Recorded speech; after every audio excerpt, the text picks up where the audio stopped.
ఒకప్పుడు విఎఫ్ఎక్స్ని before Covid కొంత అటు ఇటు ఉన్న విఎఫ్ఎక్స్ని క్షమించేవాళ్ళు, ఇప్పుడు ఆడేసుకుంటున్నారు కదా sir. And they should because we have to get better as an industry, as actors, as everything, every department మనం బెటర్ అవ్వాలి సార్, ఎవల్యూషన్ అవ్వాలి సార్, ముందుకు వెళ్ళాలి. We have to go to the next step. అక్కడ మనం తెర మీద వచ్చిన తప్పు కనిపించినప్పుడు అక్కడ ఎక్స్క్యూజ్ చెప్పడానికి ఏముండదు.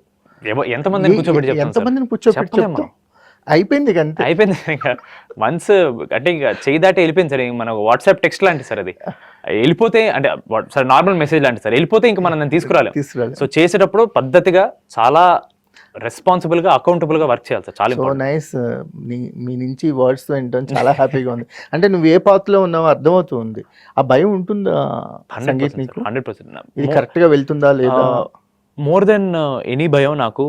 మీకు చెప్పినట్టు ఫస్ట్ సినిమా హిట్ అవ్వడం అనేది it's a lot of pressure, because it చాలా తక్కువ స్ట్రగుల్ ఆర్ ఆల్మోస్ట్ నో స్ట్రగుల్తో వచ్చేసింది సార్ అది. ఇన్ ద సెన్స్ హిట్ రావడం.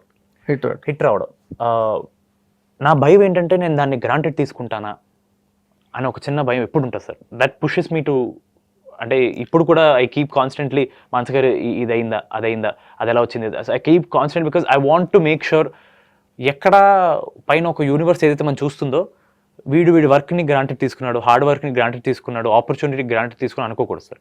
సో అది constantly we have to keep telling our self, లేదు ఇంకా చేయాలి. అది not just in terms of film sir, in anything we do, in any work we have to keep trying to put 100